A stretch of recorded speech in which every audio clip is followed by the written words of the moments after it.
اعوذ باللہ السمیع العلیم من الشیطان الرجیم من ہمزہ ونفخہ ونفثہ بسم اللہ الرحمن الرحیم من شر الوسواس الخناس الذی یوسوس فی صدور الناس من الجنۃ والناس۔ گرامی قدر احباب، آج کل کے پرآشوب دور میں جہاں پہ جسمانی بیماریوں کی بہت بہتات ہے، اس کے ساتھ ساتھ روحانی بیماریاں بھی بہت زیادہ تیزی کے ساتھ پھیلتی جا رہی ہیں اور لوگ اس کا شکار ہو رہے ہیں۔ ہمیں جسمانی بیماریوں کے بارے میں تو بہت علم ہے کہ بلڈ پریشر کا مرض ہے، دل کا مرض ہے، آنکھوں کا مرض ہے اور دیگر امراض جو جسم کے اوپر ایفیکٹ کرتے ہیں، ہم اس کا علاج بھی کرواتے ہیں، ہمیں ان کے معالجین کے بارے میں بھی پتہ ہے، ہمیں ان کی لیبارٹریز کے بارے میں بھی علم ہے۔ لیکن اس کے مد مقابل جو روحانی امراض ہیں، روحانی امراض کے بارے میں سب سے پہلے ہمیں تو امراض کا علم نہیں۔ اگر امراض کا علم ہے تو اس کے ٹیسٹ اور لیبارٹری کا علم نہیں، اور اگر ٹیسٹ لیبارٹری تھوڑی بہت ہم جانتے ہیں تو اس کا صحیح علاج، اس کے بارے میں صحیح معلومات نہیں ہیں۔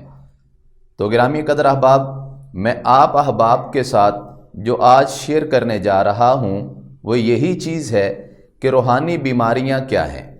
روحانی بیماریوں کے اندر غیبت ہے، چغلی ہے، حسد ہے، جھوٹ ہے، نظر بد ہے اور فسق و فجور، گالی گلوچ، دیگر گھر کے اندر جو اختلافات، اور ہر بندہ دوسرا بندہ وہ یہ شکوہ کرتا نظر آتا ہے کہ حضرت صاحب ہمیں بتائیے، ہمارے گھر کے اندر جھگڑے ختم نہیں ہوتے، ہمارے کاروبار چلتا چلتا اچانک سے ٹھپ ہو گیا، جس کام میں ہاتھ ڈالتے ہیں وہ کام مٹی ہو جاتا ہے، کسی نتیجے پہ نہیں ہم پہنچ پاتے۔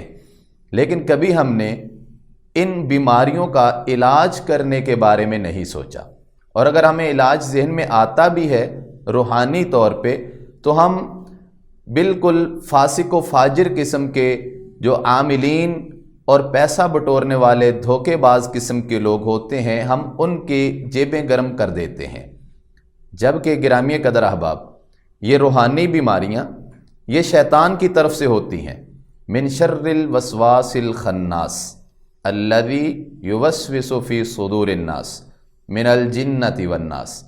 تو یہ شیطان کی طرف سے سارے معاملات ہوتے ہیں، شیطانی امور ہوتے ہیں، تو اس کا علاج شیطان کو دور کرنا اور رحمان کے قریب ہونا اس کے ساتھ بہتر ہو سکتا ہے۔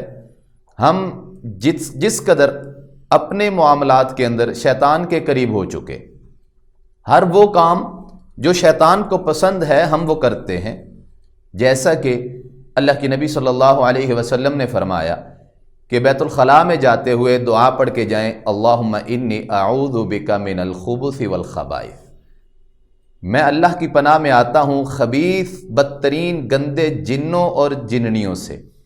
ہم واش روم کمرے کے ساتھ اٹیچ کرتے چلے گئے، یعنی وہ جنات کو اندر تک ہم نے بسیرا دے دیا، لیکن دعا پڑھنا ہر دفعہ بھول جاتے ہیں، دعا نہیں پڑھتے۔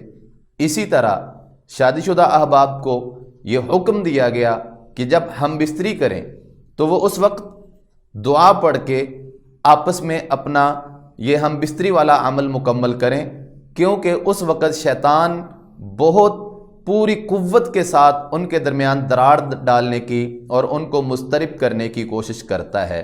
تو وہاں دعا ہمیں سکھائی گئی کہ آپ وہاں پہ دعا پڑھیں کہ اللہم جنبنا الشیطان وجنب الشیطان ما رزقتنا۔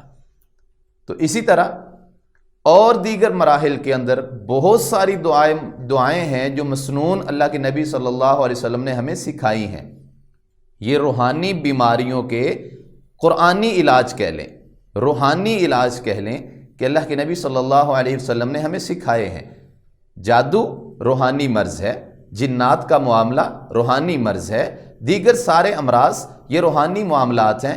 ان کا علاج اس طرح سے کرنا چاہیے کہ ہم اس کے مقابلے میں اذکار کو زیادہ بڑھائیں، استغفار کو زیادہ بڑھائیں، دعائیں زیادہ پڑھیں، آیت الکرسی زیادہ پڑھیں، درود ابراہیمی زیادہ پڑھیں، سورۃ الفاتحہ زیادہ پڑھیں، اور اس کے علاوہ جتنے اذکار ہیں مسنون، ہمیں تو شاید ان کے بارے میں علم ہی نہیں ہے، اکثریت ہماری اس بارے میں جانتی ہی نہیں ہے۔ اللہ کے نبی صلی اللہ علیہ وآلہ وسلم خود اپنے شہزادوں جناب سیدنا حسن اور جناب سیدنا حسین رضی اللہ عنہما، جنتی نوجوانوں کے سردار، حضور اکرم صلی اللہ علیہ وسلم آپ خود ان کو دم کیا کرتے تھے نظر بد کا۔ اعیذکما بکلمات اللہ التامہ من کل شیطان وہامہ ومن کل عین لامہ۔ اللہ کے نبی صلی اللہ علیہ وسلم خود دم کیا کرتے تھے۔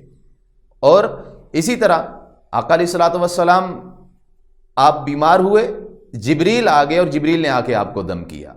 جناب ابراہیم علیہ السلام اپنے بیٹوں جناب اسماعیل اور جناب اسحاق علیہ السلام کو دم کیا کرتے تھے۔ یہ مسنون دم ہیں، اور ہم تعویذ گنڈوں کے چکر میں پڑ جاتے ہیں۔ یاد رکھیے، یہ کڑے چھلے منکے، یہ تعویذ، یہ گرہیں لگا کے دھاگے باندھنا، کوئی کہتا جی میں نے سورۃ الرحمن پڑھی ہے، گرہیں لگا کے دھاگے باندھے ہوئے ہیں، کوئی کہتا جی سورہ یاسین کے اندر میں نے مبینیں پڑھی ہوئی ہیں۔ یہ سب غیر مسنون عمل کہاں سے سیکھ لیے ہم نے بھائی؟ ہم نے کہاں سے لے لیے؟ کیا اللہ کے نبی صلی اللہ علیہ وسلم نے یہ اعمال کیے ہیں؟ کیا آپ نے یہ کر کے دکھائے ہیں، بتائے ہیں، سکھائے ہیں ہمیں؟ نہیں سکھائے۔ اگر ہمیں نہیں سکھائے تو پیارے بھائی ہمیں بھی غور کرنا ہے۔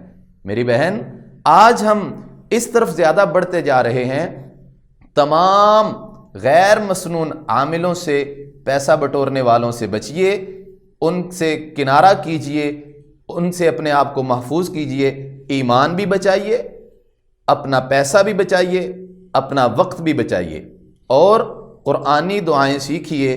جناب رسول اللہ صلی اللہ علیہ وسلم کی بتائی ہوئی دعائیں ان کو سیکھیے، اپنے عمل میں لے کے آئیے۔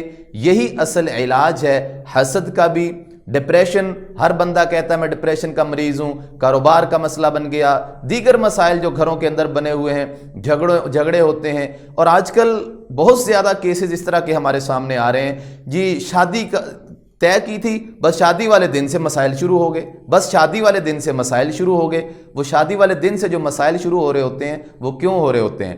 ہم نے شادی کے سارے معاملات تو اللہ کی نافرمانی میں گزارے، ڈھول باجا، بے حیائی، بے پردگی، بیہودہ لباس، بیہودہ لغویات، اور مردوں عورتوں کا، میل فی میل کا اختلاط، سب تو اللہ کو ناراض کرنے والے کام کیے۔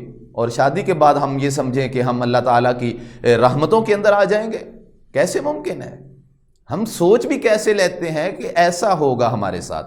ایسا کبھی نہیں ہوگا۔ اگر ہم اللہ تعالیٰ کی فرما برداری والے کام کریں گے، اذکار کریں گے، معاملات کریں گے ایسے مسنون، تو یقیناً ہمارے لیے یہ ساری چیزیں ہوں گی۔ جادو کا اثر بھی ختم ہوگا، جنات بھی ختم ہو جائیں گے، اور انشاءاللہ الرحمن اللہ کی توفیق کے ساتھ ڈپریشن بھی ختم ہوگا، حسد بھی ختم ہوگا، نظر بد بھی ختم ہوگی۔ جتنی روحانی بیماریاں ہیں ان سب کا علاج قرآن و سنت میں موجود ہے۔ توحید پرست معالج سے علاج کروایا کریں، از خود علاج کیا کریں جتنا ممکن ہے، از خود دعائیں پڑھیں، اپنے بچوں کو دعائیں سکھائیں، اور ان کو اس کیٹیگری میں لے کے آئیں کہ وہ سیکھیں، زیادہ پڑھیں، زیادہ اچھے کے ساتھ اپنے اعمال اور معاملات کریں۔ اللہ سے دعا ہے اللہ تعالی ہم سب کو قرآن و سنت کی روشنی میں اپنے جسمانی اور روحانی علاج کرنے کی توفیق عطا فرمائے۔ وما توفیقی الا باللہ۔